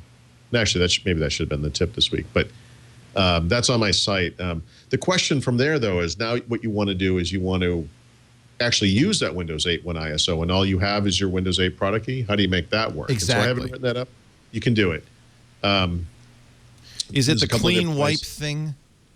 No, the trick. See, the trick is what you need to do is trigger the install, right? And one of the things you need to trigger the install is a product key, right?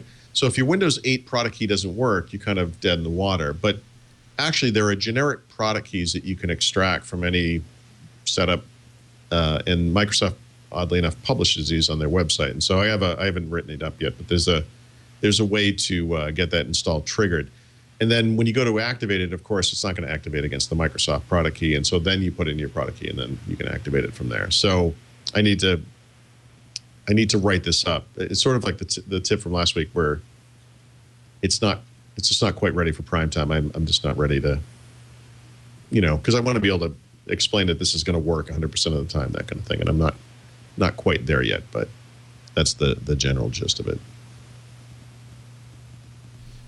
All right. So there's the clarification. By the way, I'm playing with the RT, customized as we just discussed, with desktop apps showing up I love it. Isn't it funny what a difference that could make? It can. Yeah. Yep. I just, it feels natural. I see command prompt, Excel. I mean, I see the stuff that I want right at the top there. This okay. Yep. I don't know if I can wait for the Nokia 2520. I want it. So what else? Any advice, tips, problems people are having with the 8.1 upgrade? It really is a good upgrade. You should do it. Mostly it's been good. I think there's still a few classes of people having problems. I know that if you have moved your user profile to a second disk, those people are failing. Okay. That's a kind of weird thing to do. Very rare. Yeah, it's not very usual. But for the most part, I think it's been going pretty well. I had published a tip for Windows 8 probably almost a year ago that had to do with, using removable media in libraries. And of course, they added that capability in Windows 8.1. And if you upgrade such a system to 8.1, there's a little bit of weirdness there where it doesn't see those files. It doesn't see the files. You just have to, reset the libraries. But I mean, I'd say for the most part, it's pretty straightforward. Raphael is telling me that Miracast on Surface Pro is broken in 8.1. Gosh darn it! I hate it when that happens. Since that affects an intersection of approximately 3 people, I don't think we need to worry about that one too much. Not that many people use Miracast. Not that many people use Surface Pro. Not that many people use Surface Pro and Miracast. But certainly that's well, there's always going to be little things like that. A little temporary. Yeah. The earnings have come out, so we can talk about them now. We were going to hold that because we weren't sure if it had happened before the show was over, but the show has gone so very long that we are. And by the way, Microsoft, it's interesting, lives in the future. This is for the first quarter of 2014. Oh, fiscal year 2014. Yep. Fiscal 2014. Yeah. What happened? What do we got? Fiscal calendar, whatever. It's they're in 2014. They did well.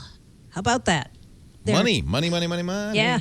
What were first quarter revenues of $18.5 billion. That's not bad. Let's see. Surface grew to $400 million. I don't remember what it was last quarter. Surface revenues. Windows OEM revenues are down. That's not that surprising. Link, SharePoint, and Exchange all up into the double digits as usual. SQL Server up. Enterprise killing it. So yeah, it's better than a lot of people expected. They doubled commercial cloud revenue. Wow.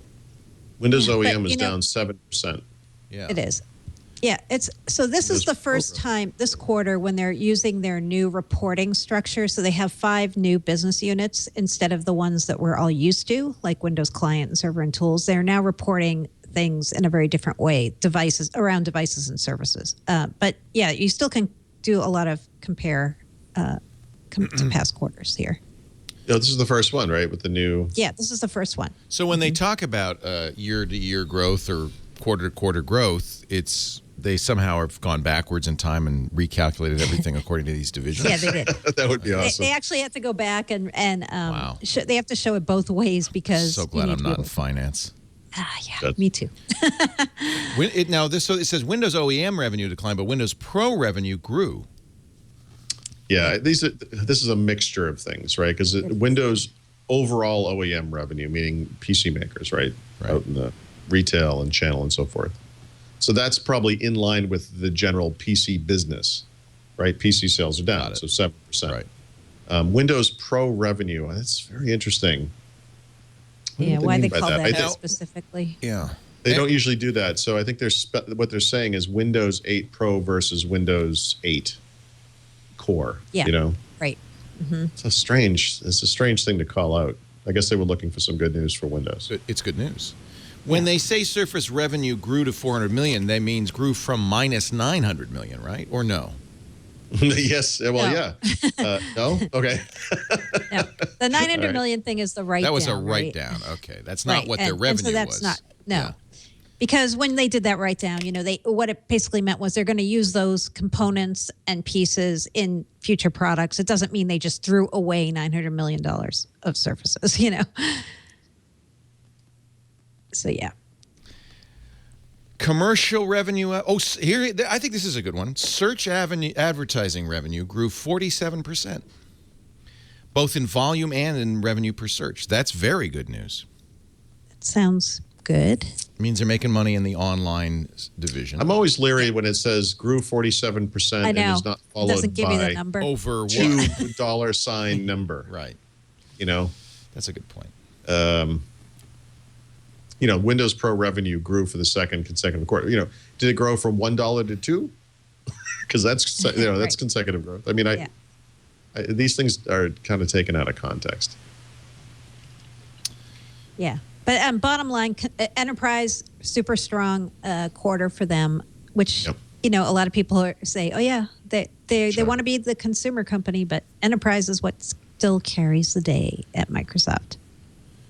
And I'm not just saying that because of Hadoop, guys. It really is. Net income was this quarter last year, $4.4 billion. This year, their net income, $5.2 billion. That's pretty solid growth. Mm-hmm. That's pretty good. Well, is it growth? I mean, they have the last year's. This is year over year from previous. I got you. Q4. Okay. Yep. That's good growth. Yeah. Earnings per share up 10 cents. I mean, this is good. I would say, their cash in the bank, $80 billion. Always nice. Little war chest. 3 months ending. I see. Yep. All right. Net income's good.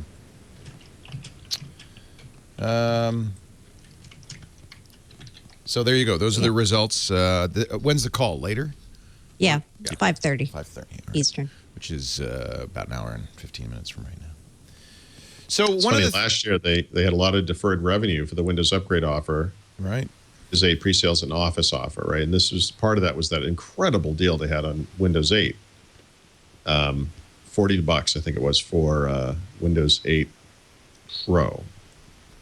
This year they had no such thing. And so it is down by a factor of 10, right? Like deferred revenue related to Windows 8.1 pre-sales are almost non-existent. And I think it's 113 million versus 1.3 billion last year. A big difference. You wonder if more than 10. Steve Ballmer's going, see, I told you. And you still want me to move on? I feel very strongly they should have had the exact same offer this year. I don't know why they didn't do that. So one of the things people pointed out in the Apple event yesterday was that Apple was taking advantage of Microsoft's reluctance to release Office on iPad by releasing their own Office apps, Pages, Numbers, and Keynote free. And those going forward, those apps will be free on the desktop. They'll be free on the tablets. They'll be free on the phone. And furthermore, they'll be interoperable. They're all going to be common platforms now. Yep. And I don't think iWork, but I don't think iWork in particular. iLife is a wonderful thing. I mean, I think iLife is something Windows users. I even love like iWork, and I don't think it's competitive. It's not competitive in any way, shape, or form. But more to the point, iWork is something. iWork doesn't drive people to Apple's platforms. It's one of a million things. It's almost like a checkbox. So, yeah, we've got it Office. is, but it's part of the lock-in strategy. It's like once you're in there, right, and you get it for free, so maybe you use it, and maybe you make a document with it, and maybe that thing syncs to your iOS devices and your Mac and whatever else you have. And then it's one of many things that keeps you there because you feel like you've made this investment in this ecosystem. It's a very small thing, but it's one of the things. The other things are the music, the movies and TV shows, all that stuff. I don't think it's a driver of users to Apple. I just think it's part of the lock-in strategy, which I don't mean to make it sound negative. It's a good strategy. No, it's part of their total package. It's really a checkbox on a list. Yeah, we have our Office. And, these apps were what, like $5-10 a piece or something. They were $20 for each. Let's see. Whatever. So now they're free. They were cheap.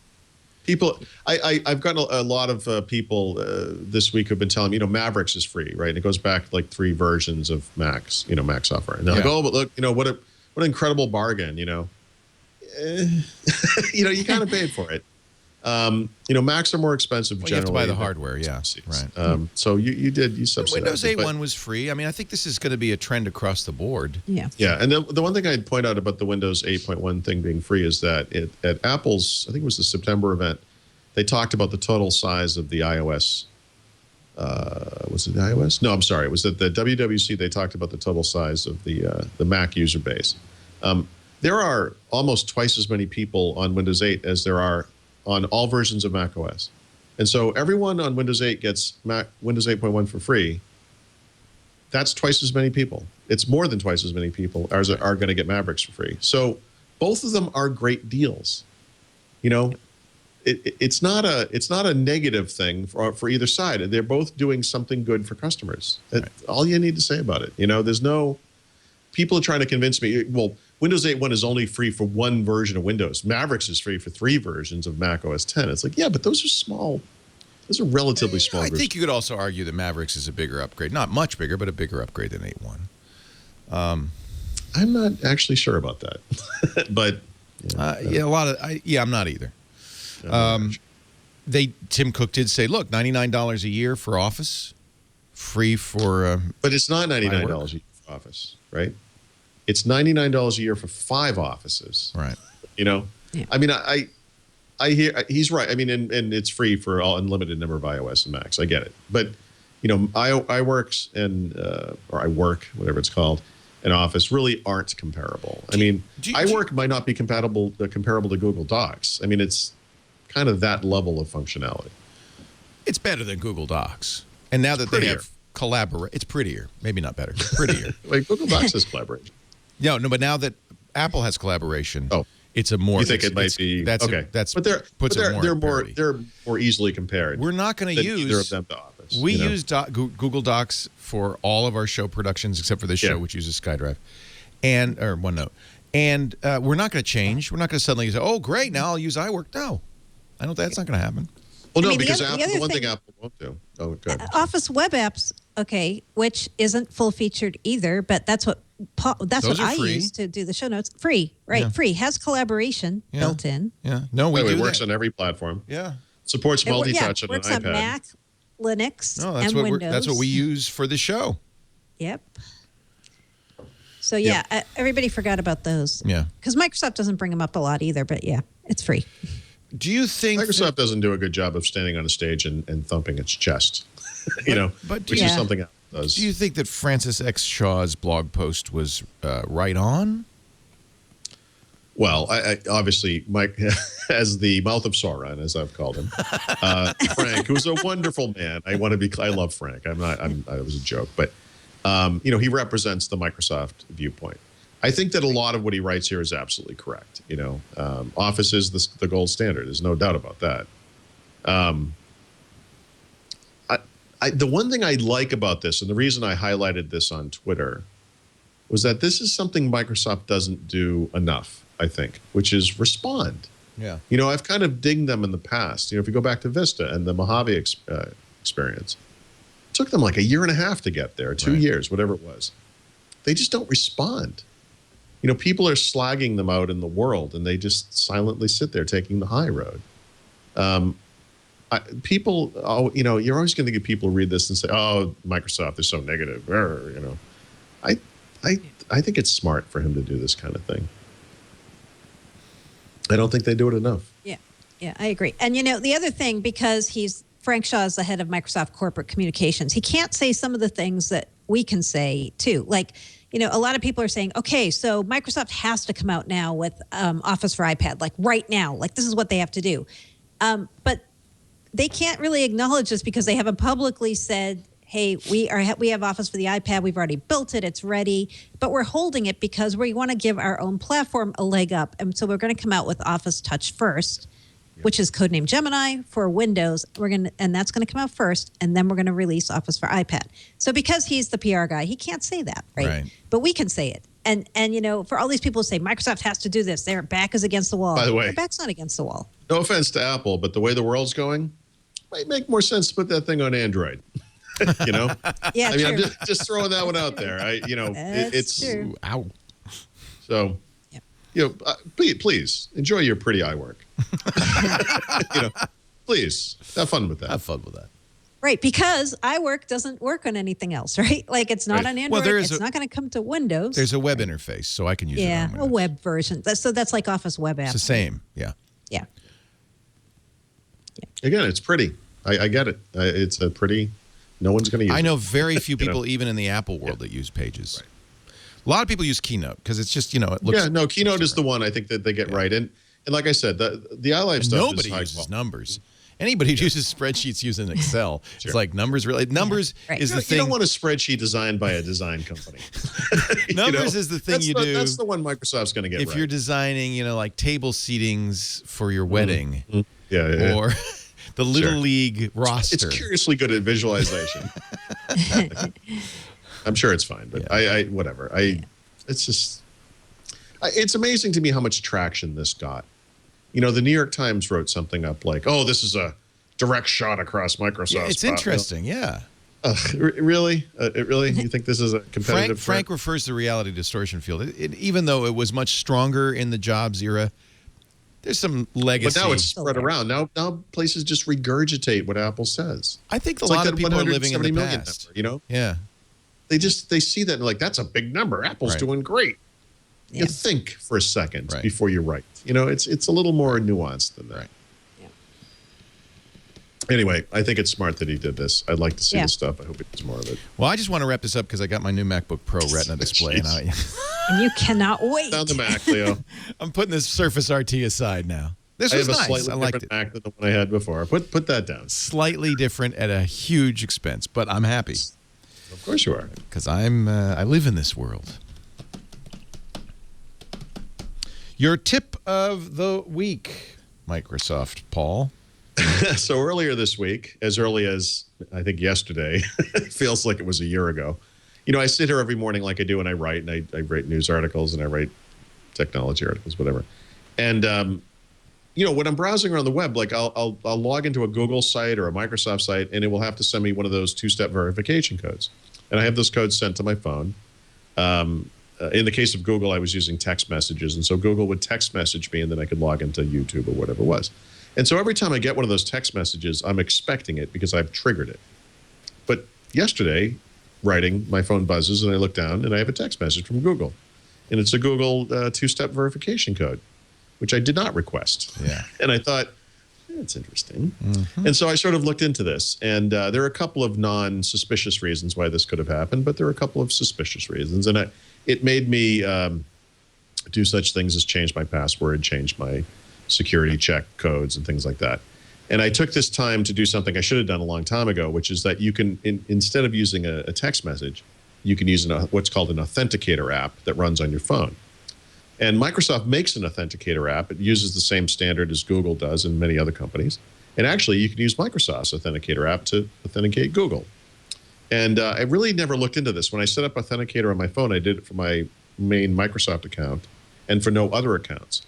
But as it turns out, you can use that app for multiple accounts, and you can use it for non-Microsoft accounts. I don't have a full list, but I know Google's in there, LastPass is in there, Dropbox is in there, and probably others I'm forgetting. So what I did yesterday was I took the time to configure each of my Microsoft accounts, because I do have multiple accounts, to use this one app.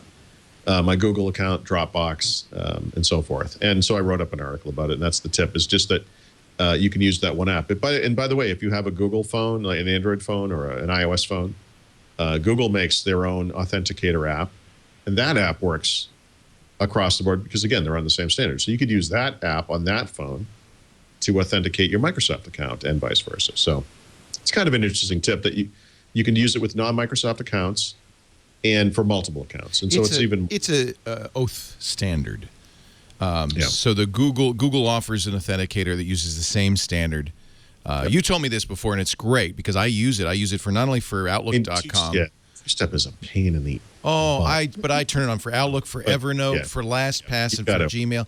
And somebody's been trying to crack into some of my accounts. It happens all the time because my email addresses are easily deduced. And so they try, but it doesn't matter because I got the phone with the genie. Yeah, so you got to do this. Anyway, it's just... You should totally do it. Everybody should do it. Good tip. It isn't that much of a pain in the butt. Well, yeah. I mean, yeah. It could be worse, I guess, but... Everybody's doing it. All the kids, all the cool guys. It annoys me because it's much easier if you use Authenticator. If you use Oath, it's fine because you can run one app and Oath everything. But people like Twitter who do their own thing, it's very annoying. That, by the way, I don't expect that to last. They've got to rally around the standard. Yeah, yeah. And the one on Windows 8 is from Microsoft, right? Yeah. Because that would be my only concern. Don't use Joe Blow's Oath app. No. And by the way, if you search for Authenticator on the Windows Phone Store, you will find Joe Blow's. Yeah. Make sure you get the Microsoft one. Because you don't know what Joe Blow's doing with those numbers. Exactly. And from what I've seen of the Windows Phone app approval process, I don't think there's a lot of oversight there either. It could be sending it home. Hey, by the way. It compiles. Let's put this in the store. Yeah. Dropbox does it now. Everybody does it. I think turn it on. Why not? I know why not. It's There's no reason why not. You have to turn it on. You're stupid. It's a pain in the butt, but it's such a secure. Ask Matt Honan. He'll tell you. Yeah. And your software pick of the week, sir. So I just got this one. This came out today. I believe it's in beta form, but there's a new app. I just noticed on my phone too. If you go into the apps list on Windows Phone, and you go to like the H's, which are the Here apps, and then you go to the N's, which are the Nokia apps. There's like 15 of them now. Like Nokia makes an incredible selection of apps. Yeah. So they have a new one called Nokia Here Explore. What I believe this is the new version of something that used to be called City Lens, and they actually integrated City Lens into Here Maps as well. It's that augmented reality. It's AR, yeah. Yeah, and so you don't have to use it this way, but one of the ways you can use it, you hold up your phone, and it will show through the camera the view. So maybe you're on a street where there are stores, and it puts little labels on each of the stores. You can see what's where and how far away they are, relatively speaking. And it's a way to find the things that are local. You don't have to use it that way. If you use Local Scout on Windows Phone, you know that you can use that to find restaurants and bars and shopping and entertainment and things like that. And it does all that kind of stuff. And so what I believe this to be is kind of like Nokia's version of a Local Scout, a way to find out about the place you're in, find stuff to do, find places to eat, that kind of stuff, with this kind of augmented reality overlay, if you want to use it that way. It's a cool app. It's in beta. I think they're going to be improving it over the next few weeks or whatever. But if you have Windows Phone 8, you should check this one out. It's a pretty cool one. Very good. Our Enterprise Pick of the Week comes from our Enterprise Picker of the Week, Mary Jo Foley. I'm picking two things, but they're both Windows Azure related. This week, Microsoft made commercially available, or generally available, I should say, Windows Azure Backup Service. So this was in preview up until this week, and it does what you would think from the name. It lets you back up your information, your data to Windows Azure. And now you can get it from the Azure site where you can get all your other services that they have, like cache and SQL reporting and all that. And they also announced this week a preview of Hyper-V Recovery Manager, which is like a disaster recovery type solution available on Windows Azure as well. That's in preview. The other one's final. And it's been really interesting to see all these new services they're adding to Azure. They even acquired a company this week that's going to do some API scalability for them in Azure. So if you want to just take a look, if you haven't in a while, at the Windows Azure portal, you'll see all these new services that they're adding on a pretty regular basis. And it's getting quite robust over there on Azure. Very, very interesting to see. So both of those are out now, and you can try or buy both those things. Excellent. And instead of a code name, although we could say it's a code name, Fortaleza. Right. Fortaleza, which is a great code name. Yeah, so I'm doing this as a rumor of the week because we've actually done Fortaleza as the code name of the week before. So Fortaleza was supposed to be what Microsoft was doing around a wearable pair of glasses that would be a peripheral connected to the Xbox One. Right. There was a slide deck that leaked back in 2012. It had these Fortaleza glasses, and we never heard any more about them. But this week, the Wall Street Journal had a report saying Microsoft actually is going forward with something that looks like Google Glass, and everyone immediately rushed to say, oh, it must be these Fortaleza glasses. I've heard it's more than that these glasses have kind of been updated now to be more like what Google Glass is, instead of just something that you would use as like an augmented reality type peripheral with the Xbox. So Microsoft sounds like they're doing something that's very much like Google Glass. And interestingly to me, the tip I got was one of the people who's spearheading this is Alex Kipman. Alex Kipman was the visionary, or one of the visionaries behind Kinect. So he's gone over to work for Terry Myerson. He's going to be doing some things around the new devices team, probably on the software side, not the hardware side. But he supposedly is connected with this new Microsoft Glass type equivalent in some way. I think he's going to be doing wearables in general, possibly, whatever those come to be from Microsoft, whether they're watches and glasses and other kinds of wearable devices. I think that's his new mission. And going to be interesting to see how he fits in with the new unified OS team at Microsoft. Somebody said that Fortaleza has to have Cortana. Yeah, you would think, right? And then I heard that somebody at Microsoft said the Illuma Room was a nice idea, but too expensive. I'm disappointed. Yeah, I'd pay for it. How expensive could it be? I know. That was the thing that projected the whole game around you. You'd watch on the screen, obviously play on your screen, but if you're playing, I think that's going to happen still. I hope so. Assassin's Creed or whatever. It's going to happen. The whole Venice would be around you. Peripheral. It's such a good that idea. Yeah, I think that's still coming. Probably. Okay, good. Yeah. So and should I do the beer pick? Have we got time? Oh, there's always time for beer, baby. Can't do a show without the beer pick. Yeah. So I'm making my beer pick this week, something from Harpoon. It's called the Director's Cut. And what it is, it's kind of like all a the black hops and they made tan. us cut out from the original. No, it's the weirdest thing. It's a pale ale and a stout mixed together in a beer. And so it's like a black and tan. It's a black and tan in a bottle. Pre-mixed for you. Pre-mixed I black had and it on tan. tap this week. It was very good. I'm not always the biggest Harpoon fan, I have to say, sadly. But I thought this was very good. And I called it Black and Tan 2.0 when I was talking about it on. It doesn't come out as a black and tan. I mean, it looks like a dark beer. Yeah, it comes out as black, but it's partially pale, a pale ale, and partially. So is it like a lighter stout? Yeah, it's a very interesting stout. It is kind of like a lighter stout, a little different tasting than a typical stout, as you would think. Yeah. But it comes out so black on tap that you would think it was a stout, and then when you taste, you're like, oh, it's not. So it's for people who want to look like they're drinking stout, but don't want. But they also want the pale. Yeah, perfect. Cool. Yeah. From harpoonbrewery.com. Mary Jo Foley's from allaboutmicrosoft.com, ZDNet's Microsoft Hub, where she's blogging all the time. A lot of the stories we talk about here are explained in fuller detail. She gets all the scoops, really. She's very good. often quoting you on our other shows. Mary Jo Foley said. Hey, nice. Yeah. Paul Thurrott is, of course, also one of the premier Windows journalists and not a tool. He's at allaboutmicrosoft.com. Thank you, Leo. I'm sorry, Windows SuperSite. SuperSite for Windows is at winsupersite.com. And you can also find his Windows phone book at windowsphonebook.com. I did got to look up something I got right. I know there's going to be something. Paul, something out there. I said last week that there would never be an iPad mini with Retina. So, Really? I just didn't, and I think I may be somewhat right because they still haven't announced a release date for it. I think it's going to be in very short supply. There'll be a limited supply. It's not easy to do. Yeah. And it did cost $70 more, which was obviously their reluctance in the first place. But that's the one I'll probably get. All right. We that's one of the ones you will get. I'm getting a 2520 as well. I can't wait. I'm really looking forward to that, actually.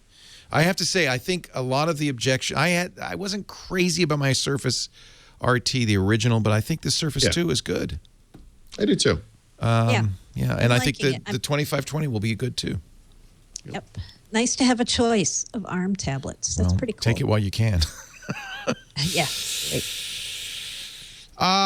Thank you for joining us. We do the show every Thursday, 11 a.m. Pacific, 2 p.m. Eastern Time, 1800 UTC. The clock's going to change in a little bit, and that will mean it'll be at 1900 UTC because we will be losing When our is that summertime changing? soon, like end of the month, I think. I don't know. Not this Sunday, but next They Sunday. expanded the edges of our summertime here in the U.S., and I don't know. Yeah. Chat room knows. They're going to tell me in a moment. First Sunday of November. Oh, okay. That's 2 weeks. Even later. A week from Sunday. Yep. And that's when we'll be at a different time from the point of view of Universal Coordinated Time, which never has. I don't know why I start this conversation. It never ends well. Just watch. If you can't watch live at whatever time, please do download audio or video, always available on demand at twit.tv/dubdub or wherever finer podcasts are aggregated, distributed, and provided to you by services like Xbox, Zoom, iTunes. Thank you, guys. We will see you next week on Windows Weekly.